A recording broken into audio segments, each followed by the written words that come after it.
বাবার কবর জিয়ারত করার জন্য আসলাম। বাবা বাবা করতে গিয়া তুমি আমাকে বাবার কবরে নিয়ে আসলাম। বাবার কবর জিয়ারত কইরা বাড়িতে পৌঁছার আগে বা তুমি বিদায় নিলাম। ও মা, তুমি একটু বলো না গো মা, আমি মুহাম্মদকে কে গোসল করাইবে? আমি মুহাম্মদকে কে নতুন কাপড় পরিধান করাইবে? আমি মুহাম্মদকে কে বাবা বলে ডাক দিবে?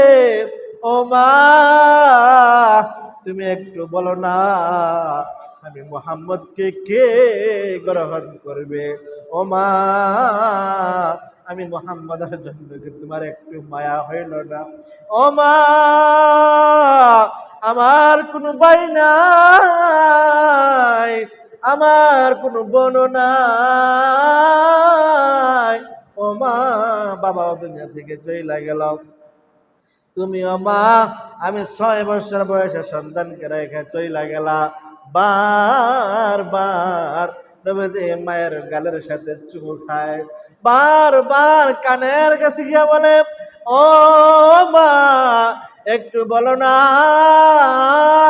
কে আমাকে চুমু দিবে গো মা? কে আমাকে আদর করবে? আমি কার কোলে শুয়ে ঘুমাবো? আমি আমার নিজের আবদার গুলা কার কাছে বলবো? মা তো আর কথা বলার সুযোগ নাই। দাসী উম্মে আইমান মুহাম্মদকে কোলে নিয়ে ডাক দিয়া বলেন, মুহাম্মদ,